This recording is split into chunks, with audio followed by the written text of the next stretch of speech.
UFC के अंदर ये जो रेफरी हैं, जो मेरे पीछे खड़े हुए हैं, मार्क गोडार्ड, इनके बारे में बहुत सारी न्यूज अभी आजकल मार्केट में चल रही है। और उसके पीछे रीजन ये है कि ये फाइट को बहुत जल्दी स्टॉप कर देते हैं, अर्ली स्टॉपेज कर देते हैं। किसी भी फाइटर को फाइट के अंदर बाउंस बैक करने का मौका नहीं देते। और यहां पर माइक गोडार्ड ने ऐसा पहली बार नहीं किया, 6 ऐसी फाइट हो चुकी हैं जहां पर इन्होंने अर्ली स्टॉपेज की। और ना सिर्फ फैंस से, जो यूएफसी के फाइटर्स हैं उनसे भी इनको काफी बैकलैश मिल रहा है। जो टॉप यूएफसी के फाइटर्स हैं वो डरते हैं कि कहीं हमारा रेफरी ये ना हो, क्योंकि गलती से अगर अपोनेंट का एक भी पंच हमें लग गया तो ये वहीं पर फाइट को रोक देगा और कहेगा नहीं बहुत हो गया है यहां पर। और ये माइक गोडार्ड की जो हरकत है ये पहली बार कैमरे पे कैद नहीं हुई है। मैं आपको इसकी पूरी हिस्ट्री बताता हूं, कौन सी 6 फाइट के अंदर इसने अर्ली स्टॉपेज की। क्योंकि एक जो असली जर्नलिस्ट होता है उसका फर्ज होता है कि आपके सामने एक एक चीज को खोलकर रखे। और इसीलिए यूएफसी अगर आप हिंदी में देखना पसंद करते हैं, उसकी न्यूज देखना और उसके साथ साथ क्रिटिकल एनालिसिस भी अगर आपको पसंद है यूएफसी का हिंदी में, उर्दू में, तो चैनल को सब्सक्राइब करके वीडियो को लाइक जरूर करना है। माइक गोडार्ड की जो अर्ली स्टॉपेज की शुरुआत हुई थी वो हुई थी यूएफसी 234 से। ये जो यूएफसी 234 थी ये वही वाली यूएफसी थी जिसमें इजराइल अडेसान्या और एंडरसन सिल्वा की मेन इवेंट थी।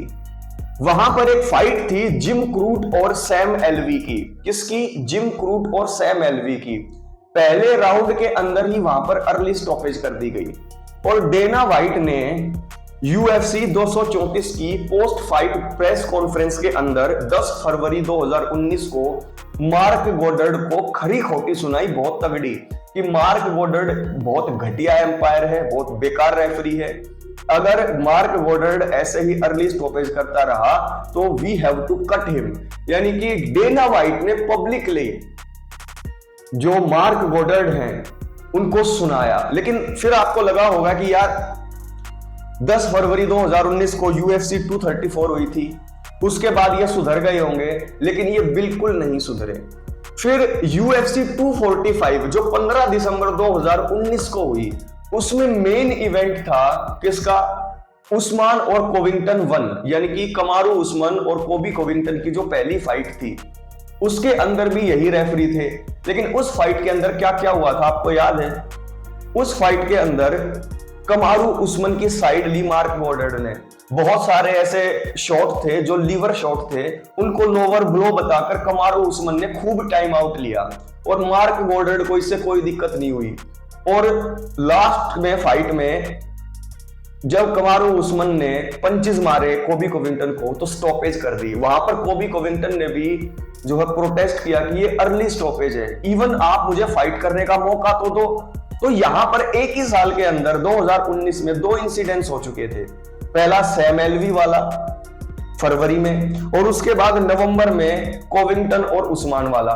तो ये 2 जब कांड ये मार्क गोडार्ड कर चुका था तब बहुत ज्यादा इसकी नेगेटिव पब्लिसिटी होने लगी। लेकिन मार्क गोडार्ड फिर भी नहीं रुके। 2 साल के बाद यानी कि यूएफसी 245 हुई थी 15 दिसंबर 2019 को, कोविंगटन और उस्मान की पहली फाइट। उसके बाद 2 साल तक इसने अर्ली स्टॉपेज नहीं की। फिर आता है 2022, 13 नवंबर 2022 को यूएफसी 281 थी जहां पर इजराइल अडेसान्या और एलेक्स परेरा की फाइट थी पहली। वहां पर भी एलेक्स परेरा और अडेसान्या की फाइट में जब स्टॉपेज हुई, इजराइल अडेसान्या को हराया परेरा ने, तो कहीं ना कहीं वो भी अर्ली स्टॉपेज थी। इजराइल अडेसान्या को रिकवर करने का मौका देना चाहिए था, प्री मैच्योर इमैच्योर स्टॉपेज थी वो। उसके बाद 20 अगस्त 2023 को यूएफसी 292 आई जिसके अंदर फाइट हुई शॉन ओमैली की और एल्जामिन स्टर्लिंग की टाइटल के लिए। उस फाइट में क्या हुआ होगा? उस फाइट के अंदर शॉन ओमैली ने स्टर्लिंग को नॉकआउट करके हराया, लेकिन वो भी अर्ली स्टॉपेज थी।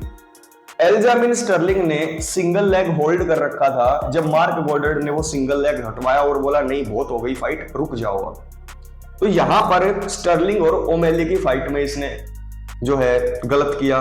उसके बाद UFC 295 आई 12 नवंबर 2023 को। उसमें यिरी प्रोहात्स्का और एलेक्स परेरा 1 थी।